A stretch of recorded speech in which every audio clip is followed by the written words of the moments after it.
چاہے کسی بھی صورت میں دیکھے، صحت کے حوالے سے ہو، خاندان کے حوالے سے ہو، اپنے فیملی سٹیٹس کے حوالے سے ہو، اپنے گھر کے حوالے سے ہو، اپنے جو فائنینشیل پرابلمز ہیں ان کے حوالے سے ہو، یا اپنے ذہنی سکون کے حوالے سے ہیں، بچوں کے معاملے میں ہے، کاروبار کے معاملے میں ہے، رزق کے معاملے میں ہے، اپنے سے نیچے لوگوں کو دیکھنا ہے، تو کبھی بھی شکر کرنا نہیں چھوڑیں گے، کبھی بھی آپ اللہ تعالیٰ کو فیل کرنا نہیں چھوڑیں گے۔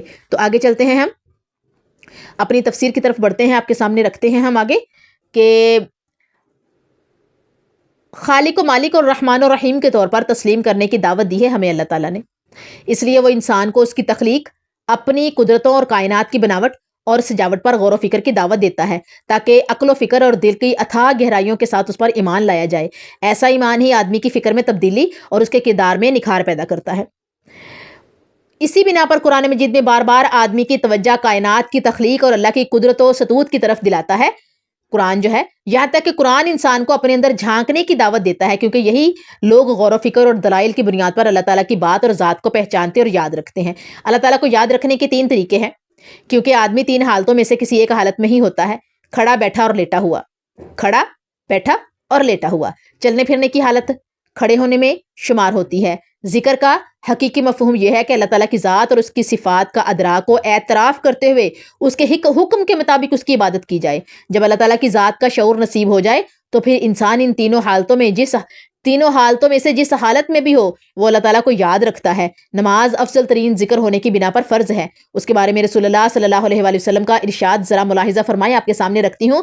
صحیح بخاری کی ایک روایت، حضرت عمران بن حسین رضی اللہ تعالیٰ عنہ بیان کرتے ہیں کہ مجھے بواسیر کی تکلیف تھی تو میں نے نبی کریم صلی اللہ علیہ وآلہ وسلم نے نماز پڑھنے کے متعلق سوال کیا۔ آپ نے فرمایا کھڑے ہو کر نماز پڑھو، کھڑے ہو کر پڑھنے کی طاقت نہیں رکھتا تو پھر بیٹھ کر پڑھو، اور اگر اس کی بھی طاقت نہیں تو لیٹ کر۔ شعور کی دولت اور اللہ تعالیٰ کی محبت اس وقت حاصل ہوتی ہے جب انسان اس کی تخلیقات اور زمین و آسمان کی بناوٹ و سجاوٹ پر فکر و تدبر اختیار کرے۔ پھر انسان اس نتیجے پر پہنچے بغیر نہیں رہ سکتا کہ اس کے جسم کا ایک ایک رونگٹا اور دل کا ایک ایک گوشہ پکار اٹھتا ہے کہ اے ہمارے رب، تو نے جو کچھ بھی پیدا کیا ہے وہ بے مقصد پیدا نہیں کیا، اس لیے جو چیز تیری حکمت اور حکم کے مطابق اپنی تخلیق کے مطابق لگی ہوئی ہے، اے ہمارے رب تو ہر عیب سے پاک ہے۔ ہم نے نافرمانیاں کر کے اپنے آپ کو ناپاک بنایا اور اپنی زندگی کے مقصد کو کھویا اور ضائع کر لیا ہے۔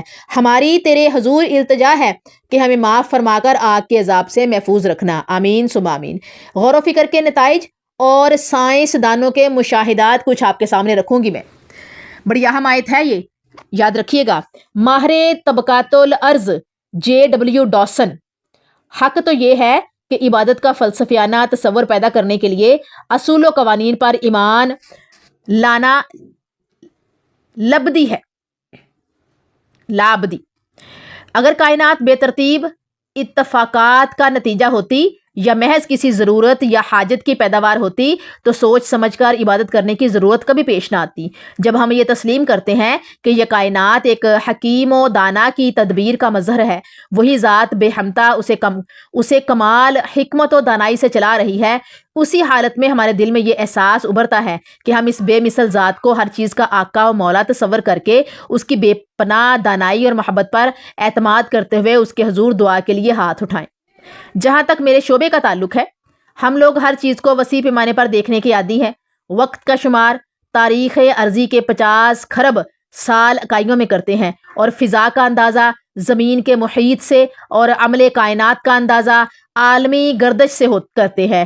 ان تمام اندازوں کی وسعت سے ناگزیر طور پر عقیدہ میں اضافہ ہوتا ہے۔ جو انسان مذہب کا دل دادا نہ ہو وہ بھی ان حیرت پرور اشیاء کو دیکھ کر اپنے دل میں خوف و ہیبت محسوس کرتا ہے، اور اسے بھی تسلیم کرنا پڑتا ہے کہ آسمان خدا کی عظمت کے شاہد ہے اور یہ کائنات اس کے کرشمہ تخلیق کا ثبوت ہے۔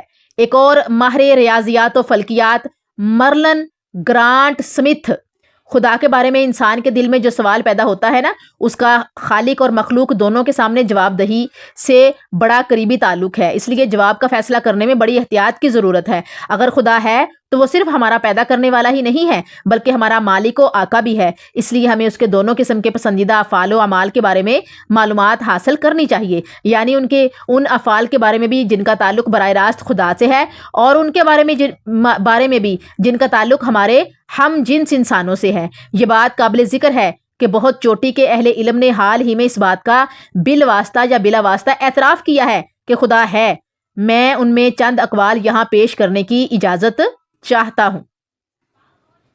یہ ہمارے جو ایک ہے، ہمارے نہیں، ایک مرلن گرانٹ سمتھ ماہر ریاضیات و فلکیات ہے، ان کے الفاظ آپ کے سامنے رکھے ہیں۔ مثلاً یہی جو ہے ماہر ریاضیات کچھ اقوال آپ کے سامنے جو ہے وہ رکھتے ہیں، انہی کی جو ہے وہ کہی ہوئی بات آپ کے سامنے رکھ رہی ہوں میں۔ مثلاً سر جیمز جینز کہتے ہیں ہماری کائنات جو ہے ایک بڑی مشین کے مقابلے میں ایک عظیم خیال سے زیادہ مشابہ ہے۔ یہ بات ایک سائنسی حقیقت کی طرح نہیں بلکہ گمان کے طور پر کہتا ہوں کہ یہ کائنات کسی بڑے آفاقی ذہن کی پیداوار ہے جو ہمارے تمام ذہنوں سے مطابقت رکھتا ہے، اور سائنس کے تصورات بھی اب اسی طرف اقدام کرتے نظر آتے ہیں۔ جارج رومنس جو ایک بڑا فاضل حیاتیات ہے لکھتا ہے علم نجوم کی نئی معلومات سے جن کا حصول نئی مکانیات اور زراعتی علم کی بنا پر ممکن ہوا ہے، کائنات کی طبیعتی بلندیوں خصوصاً اس مسلسل عمل اور رد عمل کو دیکھ کر ہمارے دماغ چکرا گئے ہیں جو وہ نظر آ رہا ہے۔ یہ تمام بلکہ ان میں سے اور بھی زیادہ معلومات کا حصول اس مسلسل تلاش و جستجو کا مرہون منت ہے جو اسباب اور ان کے پس پردہ نتائج معلوم کرنے کے لیے جاری ہیں۔ اسباب و نتائج کو ایک دوسرے سے جدا نہیں کیا جا سکتا، یہ دونوں معنوی طور پر ایک وحدت ہیں۔ ہم انسان اور ہمارے گرد و پیش کی دنیا سب مل کر نتائج کا ایک مجموعہ ہیں، اور اس مجموعہ کی تہ میں اس کے پس پشت ایک غیر مرئی سبب اور ازلی علت موجود ہے جس کو میں خدا کہتا ہوں۔ ماخوذ از خدا موجود ہے 40 سائنسدانوں کی شہادت، یہ ایک بک ہے۔ ہم اس آیت کے مسائل دیکھیں گے۔ نمبر 1، اللہ کے بندے اٹھتے بیٹھتے اور اپنے بستروں پر اللہ تعالیٰ کا ذکر اور اس کی قدرتوں پر غور و خوض کرتے ہیں۔ تفسیر بالقرآن دیکھیں گے۔ دعوت فکر نمبر 1، حق پہچاننے کے لیے آفاق پر غور کرنے کی دعوت، سورہ حامیم سجدہ آیت 53، اور نمبر 2 ہے اپنی ذات پر غور و فکر کی دعوت، سورہ زاریات آیت 21۔ نمبر 3، رات کے سکون پر غور کرنے کی دعوت، سورہ قصص آیت 72۔ نمبر 4 ہے رات دل کے بدلنے پر غور و خوض کی دعوت، سورہ مومنون آیت 80، اور نمبر 5 ہے شہد کی بناوٹ پر غور کرنے کی دعوت، سورہ نحل آیت 69۔ یہ ہے جی ہماری آیت نمبر 191 جو یہاں کمپلیٹ ہوتی ہے۔ آگے چلتے ہیں ہم اگلی آیت کی طرف۔ بسم اللہ الرحمن الرحیم، سورہ آل عمران آیت 192۔ ربنا انکا من تدخل النار فقد اخزیتہ وما للظالمین من انصار۔ اس کی ورڈ ٹو ورڈ ٹرانسلیشن دیکھیں گے۔ ربنا اے ہمارے رب، انکا بے شک تو، من جو جس، تدخلی داخل کیا، النار آگ یعنی کہ دوزخ کی آگ، فپس قد ضرور، اخزیتہ تو نے اس کو رسوا کیا، وا اور ما نہیں، للظالمین ظالموں کے لیے، من کوئی، انصار مددگار۔ اس کی ٹرانسلیشن دیکھیں گے۔ اے ہمارے پالنے والے جسے تو نے جہنم میں ڈال دیا، یقیناً تو نے اسے ذلیل کیا اور ظالموں کا کوئی مددگار نہیں۔ سب سے پہلے ہم کنیکشن یعنی ربط چیک کریں گے کلام سے۔ اس کا اللہ تعالیٰ کی یاد کا تقاضا ہے کہ انسان کی فکر کا نتیجہ مثبت ہو اور وہ اپنے رب کی پکار پر لبیک کہتے ہوئے اس کے عذاب سے پناہ اور اس کی عطاؤں کا طلبگار رہے۔ اللہ تعالیٰ کا وعدہ ہے کہ ایسے فکر و عمل کا حامل مرد ہو یا عورت، اللہ تعالیٰ کسی ایک کے اجر کو ضائع نہیں کرے گا۔ حقیقی دانشمند لوگ اللہ تعالیٰ کی قدرت کے نشانات اور عجائبات دیکھنے کے بعد نہ صرف ہر حال میں اللہ تعالیٰ کی ذات اور اس کے احکامات کو یاد رکھتے ہیں بلکہ وہ برملا اس بات کا اقرار کرتے ہیں کہ ہمارے خالق و مالک نے زمین و آسمان کی کسی چیز کو بھی بے مقصد پیدا نہیں کیا۔ ہر چیز اللہ تعالیٰ کے حکم سے اپنی تخلیق کے مقصد کو پورا کر رہی ہے۔ اس حقیقت کے اعتراف کے بعد انہوں نے اس بات کا احساس ہوتا ہے انہیں کہ انسان بھی ایک عظیم مقصد کے لیے پیدا کیا گیا ہے۔ وہ مقصد اللہ تعالیٰ کی غلامی میں رہتے ہوئے دنیا میں اس کی خلافت کا حق ادا کرنا ہے۔ اس مقصد کے حصول میں صادر ہونے والی کمزوریوں کا احساس کرتے ہوئے انسان پکار اٹھتا ہے، الہی ہم نے اس مقصد کو پانے میں کوتاہی کی، ہماری تیرے حضور عاجزانہ التجا ہے کہ تو اپنی ناراضگی اور جہنم کی آگ سے بچائے رکھ، کیونکہ جو جہنم کی آگ میں داخل ہوا اس کی مدد کرنے والا کوئی نہیں ہوگا اور وہ ذلیل و خوار ہو جائے گا۔ اس کے بعد مومنوں کی 6 دعاؤں کا ذکر اور ان کی قبولیت کا بیان ہوتا ہے۔ ہمیں ان دعاؤں کا اہتمام کرنا چاہیے۔ اے ہمارے رب، ہم نے تیری قدرتوں کے نشانات دیکھے، ہم نے تیرے رسولوں کی دعوت کو قبول کیا، ہم تیری ذات پر ایمان لائے کہ تو ہی ہمارا خالق، رازق اور مالک ہے۔ ہماری عاجزانہ درخواست ہے کہ ہمارے گناہوں کو معاف فرما، ہمیں گناہوں اور غلطیوں سے بچنے کی توفیق نصیب فرما اور ہمارا خاتمہ نیک لوگوں کے ساتھ فرما۔ اور جو تو نے اپنے انبیاء کے ذریعے اپنے بندوں جو تو نے انبیاء کے ذریعے اپنے بندوں کے ساتھ وعدے فرمائے ہیں، وہ سب کچھ ہمیں عطا فرما، اور قیامت کے دن ذلت و رسوائی سے محفوظ رکھ، بے شک تو وعدہ خلافی نہیں کرتا۔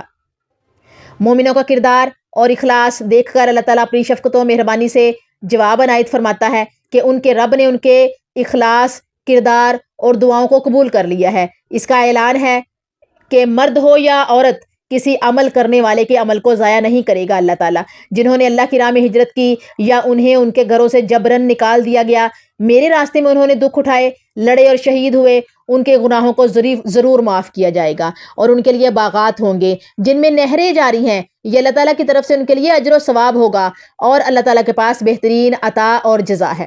صحیح بخاری کی ایک روایت آپ کے سامنے رکھتی ہوں، کتاب الرقاق میں سے حضرت ابو سعید خدری رضی اللہ تعالیٰ عنہ بیان کرتے ہیں کہ رسول اللہ صلی اللہ علیہ وآلہ وسلم نے فرمایا، اللہ تبارک و تعالیٰ جنتیوں کو فرمائے گا کہ اے جنتیوں، جنتی عرض کریں گے اے ہمارے رب ہم حاضر ہیں۔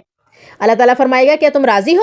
جنتی کہیں گے ہم کیوں راضی نہ ہوں، کیونکہ آپ نے تو ہمیں وہ کچھ عطا کیا ہے جو آپ نے اپنی مخلوق میں سے کسی کو بھی عطا نہیں کیا۔ اللہ تعالیٰ فرمائے گا میں تمہیں اس سے بھی افضل چیز دینا چاہتا ہوں۔ جنتی کہیں گے ہمارے رب اس سے افضل چیز کون سی ہو سکتی ہے؟ اللہ تعالیٰ فرمائے گا میں تم سے راضی ہو گیا ہوں اور اس کے بعد تم پر کبھی ناراض نہیں ہوں گا۔ سبحان اللہ۔ دیکھ لیں میرے رب کا اعلان۔ مسائل دیکھیں گے اس آیت کے۔ نمبر 1، جسے اللہ تعالیٰ نے آگ میں داخل کر دیا وہ ذلیل ہوا اور اس کو کوئی مددگار نہیں ہوگا۔ نمبر 2، نیک اعمال کرنے والی عورت ہو یا مرد، اللہ تعالیٰ کسی کا عمل ضائع نہیں کرے گا۔ نمبر 3، اللہ تعالیٰ کے راستے میں لڑنے، مرنے، تکلیف اٹھانے اور ہجرت کرنے والے کے گناہ معاف کر کے اللہ تعالیٰ اسے جنت میں داخل فرمائے گا۔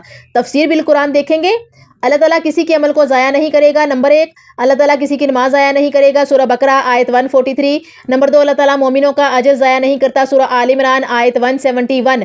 نمبر 3، نیکوکار کا اجر ضائع نہیں ہوتا، سورہ توبہ آیت 120۔ نمبر 4، مصلح کا اجر ضائع نہیں ہوتا، سورہ اعراف آیت 170۔ اور نمبر 5، نیک عمل کرنے والے کا عمل برباد نہیں ہوگا، سورہ کہف آیت 30۔ اور نمبر 6، کسی مرد و زن کی نیکی ضائع نہیں ہوگی، سورہ آل عمران 195۔ یہ ہے جی ہماری آیت نمبر 192۔ بسم اللہ الرحمن الرحیم، سورہ آل عمران آیت 193۔ ربنا اننا سمعنا منادیا ینادی للایمان ان آمنوا بربکم فآمنا ربنا فاغفر لنا ذنوبنا وکفر عنا سیئاتنا وتوفنا مع الابرار۔ اس کی ٹرانسلیشن ہم ورڈ ٹو ورڈ پہلے دیکھیں گے۔ ربنا، اے ہمارے رب، اننا، بے شک ہم نے، سمعنا سنا، منادین پکارنے والا، ینادی پکارتا ہوا، للایمان ایمان کے لیے، ان کے آمنو کے ایمان لے آؤ، بربکم اپنے رب پر، فاپس آمنا ہم ایمان لائے، ربنا ہمارے رب، فغفر تو بخش دے، لنا ہمیں، ذنوبنا ہمارے گناہ، وا اور کفر عنا اور دور کر دے ہم سے، سیئاتنا ہماری برائیاں، وا اور توفنا ہمیں موت دے، مع الابرار نیکوں کے ساتھ۔ اس کی ٹرانسلیشن ہے، اے ہمارے رب، ہم نے ایمان کی دعوت دینے والے کی آواز کو سنا کہ لوگوں اپنے رب پر ایمان لاؤ، پس ہم ایمان لے آئے۔ اے ہمارے رب، تو ہمارے گناہ معاف فرما اور ہماری کوتاہیاں ہم سے دور کر دے اور ہمیں نیک لوگوں کے ساتھ موت نصیب فرما۔ یہاں پر جو ہے آیت نمبر 192 میں دعاؤں کا ذکر ہے، ٹھیک ہے۔ 192 میں دعاؤں کا ذکر ہے کہ جی ہمیں یہ دعائیں کرتے رہنا چاہیے۔ تو ایک دعا اللہ تعالیٰ نے ہمیں تعلیم فرما دی، سکھا دی،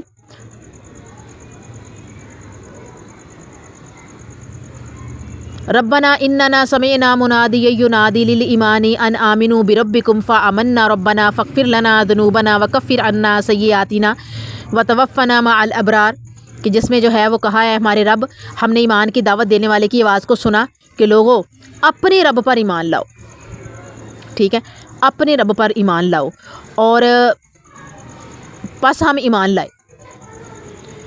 اے ہمارے رب، تو ہمارے گناہوں کو معاف فرما اور ہماری کوتاہیاں ہم سے دور کر دے، یعنی ہماری لغزشیں، ہمارے جرم، ہماری جو کوتاہیاں ہیں ان کو دور کر دے اور ہمیں نیک لوگوں کے ساتھ موت نصیب فرمانا۔ یہ اللہ تعالیٰ نے ہمیں ایک دعا تعلیم فرمائی ہے اور ہمیں اسے اپنی نمازوں میں سلام پھیرنے سے پہلے شامل کرنا چاہیے، اسے یاد کرنا چاہیے، کیونکہ یہ ہمیں قرآن نے سکھائی ہے، یہ ہمیں خود رب کائنات نے سکھائی ہے۔ تو ہمیں چاہیے کہ ان آیات جو ہے وہ ہم نہ صرف پابندی کریں پڑھنے میں، بلکہ اپنی نمازوں میں بھی اس کو شامل کریں، تاکہ یہ دعا کی صورت ہماری نماز میں شامل ہو جائے اور اللہ تعالیٰ اس کو قبول کرے۔ ایک تو اللہ تعالیٰ ہمارے گناہوں کو معاف کرے، ہماری کوتاہیوں ہماری لغزشوں کو جو ہے وہ معاف کر کے ہم سے دور کر دے، پھر ہم یہ کہ ہمیں نیکوکاروں کے ساتھ شامل کر لے اور ہمیں نیک لوگوں کے ساتھ جو ہے وہ موت نصیب ہو۔ آگے چلتے ہیں ہم آیت نمبر 194 کی طرف۔